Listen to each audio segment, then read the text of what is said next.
যদি ডাইরেক্ট কোম্পানিতে আসেন তাহলে 100% কোম্পানি ভালো হইব। ডাইরেক্ট কোম্পানিত মানে যেটা মেন কোম্পানি আছে, মেন কোম্পানির মধ্যে আসলে কোনো সময় খারাপ হয় না, হইলেও 1-2%, 100-তে 1-2% খারাপ হয়, আর 98%ই ভালো হয়। এই প্রবাসের মাটিতে আপনি যদি ময়ূরে অজান গা তো মানুষ আপনাকে ধরবে না, আপনি যদি না খাইয়া ময়ূরে অজান গা তো মানুষ আপনাকে জিগাইবে না যে কি সমস্যা, খাইছস নাকি না খাইছস। দালাল এত বাটফার, একটা মানুষে মানে মরার রাস্তার মাঝে ডাইলা দিয়ে জায়গা আপনার বিদেশে আনে ভালো কইয়া, তারপর আইনে এমন কাজ দিব, কাজ তো ভালোই না, তারপরে মাস শেষে টাকাও দেয় না। এক ভাই ইউটিউবে আমার কমেন্ট করছে যে সৌদি আরবের নুন কোম্পানি কেমন, যদি খাওয়ার লবণ হয়ে থাকে তাহলে কোম্পানি ভালো। মানে সৌদি আরবে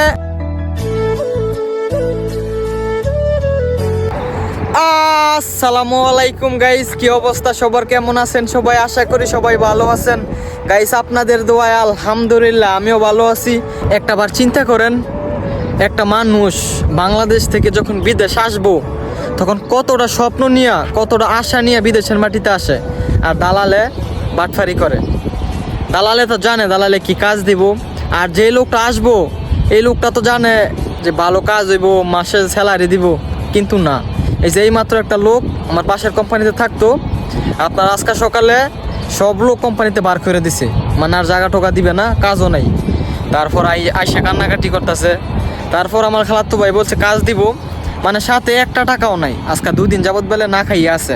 তারপরে রুম আইসে পরে খেজুর টেজুর খাওয়াইছি, তারপর কথা বলতেছে কাজ দিব বার কইরা, মানে লগে একটা টাকাও নাই, যে এইখান থেকে যদি অন্য জায়গায় ফাটায় গাড়ি ভাড়া তো লাগবো।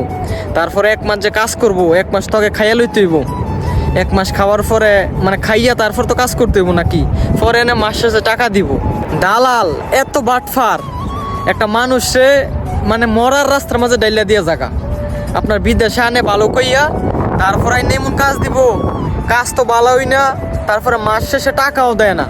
একটা আছে কাজ যেমন তেমন হোক, মাস শেষে টাকাটা দিয়ে দেয়, এমনও না 3 মাস 6 মাস কাজ করায়া আপনার 1 মাসের বেতন দেয়, আর 2-3 মাসের বেতনই আটকায় রাখে।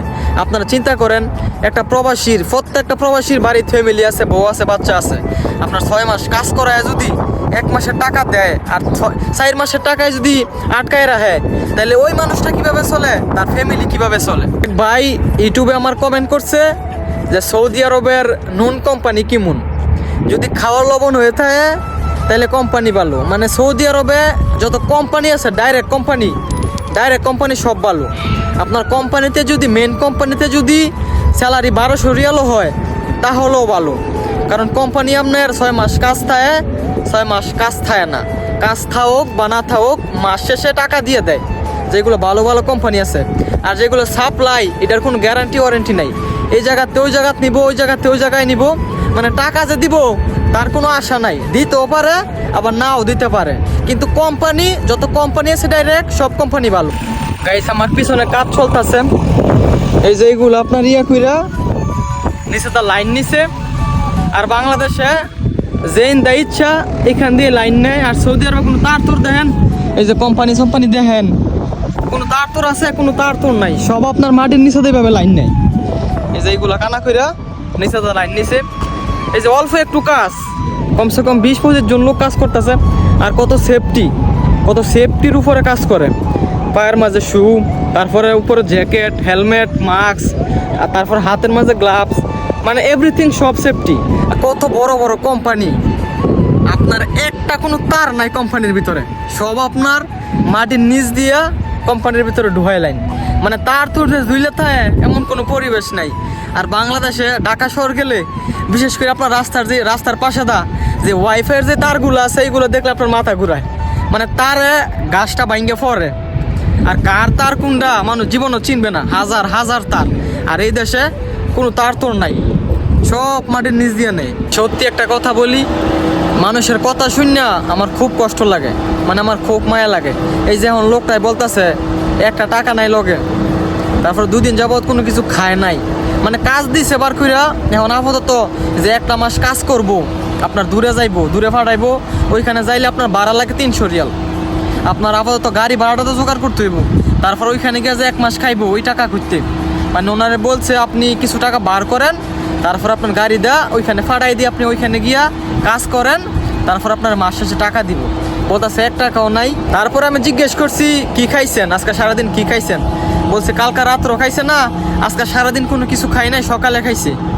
তারপরে আমি মানে আমার সামর্থ্য অনুযায়ী কিছু টাকা দিছি, যেটাতে আপনি কিছু খাইয়েন। তারপরে যদি আপনার খাওয়ার কিছু না থাকে, টাকা না থাকে, তাহলে আমার কাছে আইসেন, আমি টাকা দিব, সমস্যা নাই। আপনার খাওয়ার টাকা আমি দিব, আপনি আমার কাছে আইসেন। যতই হোক আমাদের দেশের মানুষ, আমার দেশের মানুষের বিপদ মানে আমার বিপদ। তারপর ওই বিদেশের মাটিতে কেউ আপনাকে 5টা টাকা দিয়েও সাহায্য করবে না, কাজ তো দিব দূরের কথা। তারপর আমার খালাতো ভাই বলছে কাজ দিব, মানে কাজ আছে, মানে এখান থেকে যে যাইবো গাড়ি ভাড়া, এই গাড়ি ভাড়া টেটা দাফা তো জোগাড় করতে হইব নাকি।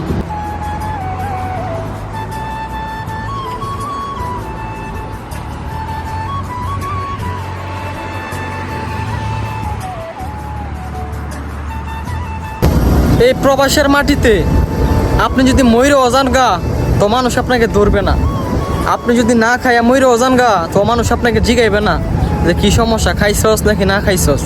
এইখানে আপনার যার যার লাইফ নিয়ে সে ব্যস্ত। একসাথে যদি কাজ করেন, আপনার আপন লোক থাকে, তারপরে ভাই চাচা, মানে আপন লোক, যদি তাদের সাথে কাজ করেন, আপনি যদি কোনো কিছু হয় আপনার, তারা আপনাকে দেখবো। যদি হসপিটালের দরকার হয় তো হসপিটালও নিয়ে যাইবো। আর বাইরের একটা মানুষ আপনি যদি ময়ূরে অজান গা তো আপনাকে ধরবো না। যদি 5টা টাকার সমস্যা হয় তারপরে দিব না আপনাকে। যদি আপন লোক থাকে সাথে, তাহলে প্রবাসের মাটিতে শান্তি না হইলেও শান্তি, যেটা আমি মনে করি। এই সৌদি আরবে আসার পরে কত মানুষের সাথে পরিচয় হয়েছে, আপনার যারে জিগাইছি হ্যারও এই সমস্যা। 6 মাস কাজ করা, 2 মাসের বেতন দেয়, আর 4 মাসে আটকায় রাখে। মানে সৌদি আরব শুধু বাঙালিদের, অন্য মানুষের কোনো সমস্যা নাই। এই যে পাকিস্তানি বলেন, ইন্ডিয়ান বলেন, নেপালি বলেন, তারপর আরও বিভিন্ন কান্ট্রির মানুষ, তাদের সাথে কিন্তু এমন বাটফারি হয় না। তাদেরকে ওই দেশেতে মানে যেইটা বলে এই দেশে নেই কামই দেয়।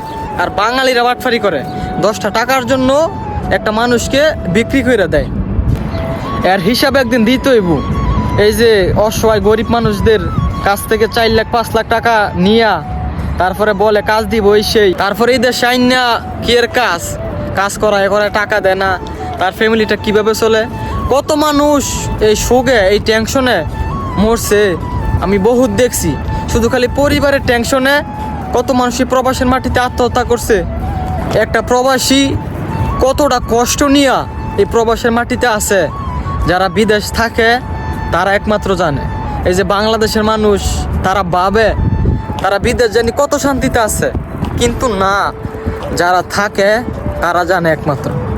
দোয়া করি অল বিশ্বে যত প্রবাসী ভাই ও বোনেরা আছে সবার জন্য দোয়া করি, আল্লাহ যেন তাদেরকে সবসময় ভালো রাখে এবং হাসি খুশি রাখে। কারণ এই বিদেশের মাটিতে কেউই নাই। সারাদিন কাজ কইরা, মানে সারাদিন কাজই করি, কাজ করতে করতে আপনার রাত হয়, তারপর আবার রাত পোয়াইলে আবার সকালবেলা কাজের সময় হয়। মানে কাজের উপরে যাইতেছে জীবনটা, কাজের পরে ঘুমের পরে কাজ, মানে এইভাবেই চলতেছে। 2 বছর এসে আইসি, 2 বছর যাবৎ খালি কাজই করতেছি। এই যে আজকে সারাদিন কাজ করছি, কাজ করতে করতে সন্ধ্যা হয়ে গেছে কাপ। তারপরে এখন গিয়ে খাইতে খাইতে মনে করেন আবার শোয়ার সময় হয়ে যাবো গা, আবার সকালবেলা একটা কাজ করতে হইব। মানে এইভাবেই চলতেছে জীবনটা আর কি। আর সবাইকে একটা কথা বলবো, যারা বাংলাদেশ থেকে বিদেশ আসবেন নতুন, একবারে নতুন, আপনার দালালের কথায় জীবনও বিশ্বাস করেন না, দালালের কোনো কথা বিশ্বাস করেন না। যদি আপনার ভিসা দেয়, এই ভিসাটা আগে চেক করবেন, এটা কি আসলে কোম্পানি না সাপ্লাই ভিসা। চেক কইরা ভালোভাবে তারপরে বিদেশ আসবেন। কারণ আপনার বাটফারি করে, বুঝছেন, কয়েকটা এইখানে না করে আরেকটা। যদি ডাইরেক্ট কোম্পানিতে আসেন তাহলে 100% কোম্পানি ভালো হইব। ডাইরেক্ট কোম্পানি মানে যেটা মেন কোম্পানি আছে, মেন কোম্পানির মধ্যে আসলে কোনো সময় খারাপ হয় না, হইলেও 1-2%, 100-তে 1-2% খারাপ হয়, আর 98%ই ভালো হয়।